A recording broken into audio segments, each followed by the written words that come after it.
मैंने पिछले पॉडकास्ट में आपसे बातचीत की थी। आपने बताया था कि बहुत माली हालत खराब थी। क्या आपके परिवार ने कभी ऐसे नहीं बोला कि भई आप प्रचारक क्यों बन रहे हो? आप संघ में क्यों जा रहे हो? विरोध तो किया ही होगा, ज़ाहिर-सी बात है जब घर से बच्चा निश्चित जाता निश्चित रूप से करते थे, क्योंकि जब घर में आर्थिक परेशानियाँ तो थी सही, लेकिन ये सब पढ़ते-पढ़ते हो गया था। तो अच्छा, घर पढ़ाई वाला भी कर रहे थे और प्रचारक जीवन भी जी रहे थे आप? नहीं, नहीं 11वीं पास करने के बाद चला गया था, फिर पढ़ा नहीं था 11वीं के बाद, वहाँ चला गया था। 4 साल तक रहा, पढ़े ही नहीं 4 साल आपने? मैं हाँ, नहीं पढ़ा।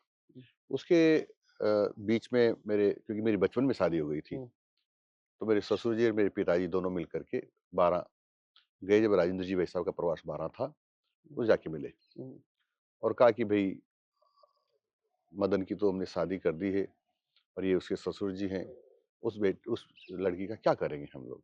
तो राजेंद्र जी भाई साहब से जब मेरे को 2-4 दिन बाद मिलना हुआ, तो उन्होंने कहा कि बच्चों तुम अब घर जाओ। मैंने सोचा कोई गलती हो गई मेरे से, हुँ, तो बहुत मायूस सा हो गया, मेरे को क्यों भेजना चाहते हैं? तो उन्होंने कुछ घंटों के बाद मेरे को कहा नहीं मायूस होने की ज़रूरत नहीं है, कोई गलती नहीं हुई है। तुम्हारे ससुर जी, तुम्हारे पिताजी आए थे, तुम्हारी शादी हो गई है, अब तुम जाके घर गृहस्थी सँभालो। मैं घर चला गया। घर जाने के बाद 1 महीने बाद फिर आईजी सर ने बुलाया। बोला तुम्हारे वो जो पढ़ाई के कागज़ है तुम वापस लेके आओ, कागज़ लेके आओ। उन्होंने देख-दाख कर कहा कि तुम्हारा इंजीनियरिंग कॉलेज में एडमिशन हो सकता है, तुम वापस पढ़ाई चालू करो। मैंने कहा इंजीनियरिंग कॉलेज का तो 5 साल का होता है, मैं नहीं कर पाऊँगा, चलो तुम पॉलिटेक्निक में एडमिशन ले लो, 3 साल का होता है। मैंने पॉलिटेक्निक फॉर्म भरा, मेरा मेरिट में हो गया एडमिशन, मैंने पॉलिटेक्निक बीकानेर से की। तो यानी 4 साल गैप देने के बाद मैंने वापस पढ़ाई प्रारंभ की थी।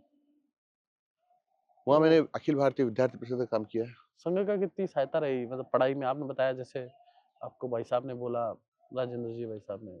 नहीं, राजीव सर ने बोला सब तरह से सपोर्ट किया, कुछ दिन में बीकानेर संघ कार्यालय पर रहा वहाँ, हुँ, फिर मैं हॉस्टल में रहा, वहाँ का जो पॉलिटेक्निक कॉलेज का हॉस्टल था, बीकानेर के अंदर। बीकानेर के में। मेरे उस समय मेरी माँ और मेरी पत्नी, क्योंकि जो मेरी शादी हो गई तो गुणा भी हो गया था इस पीरियड में, मेरी पत्नी मज़दूरी भी करते थे, जो पैसे बचते थे उसको मेरे पढ़ाई के लिए भेजा करते थे, अच्छा, मज़दूरी में से?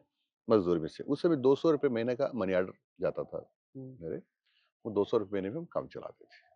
₹200 में आपकी एजुकेशन की फीस और आपका खर्चा भी, फीस तो लगभग न के बराबर थी सी पॉलिटेक्निक कॉलेज की, लेकिन हमारा खर्चा जिसमें रहने का। अ, रहना रहना था, खाना था, हाथ का खर्चा था, सब हो जाता था। तो वो आपकी माताजी और आपकी धर्मपत्नी हाँ, मेरी माँ और मेरी धर्मपत्नी जो मज़दूरी करती थी। फैक्ट्री में काम करती थी?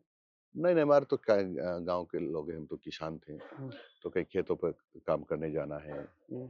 या कोई हमारी थोड़ी बहुत खेती-बाड़ी थी, तो जैसे मिर्ची, बैंगन, टमाटर बेचने जाना है, ऐसे करके करते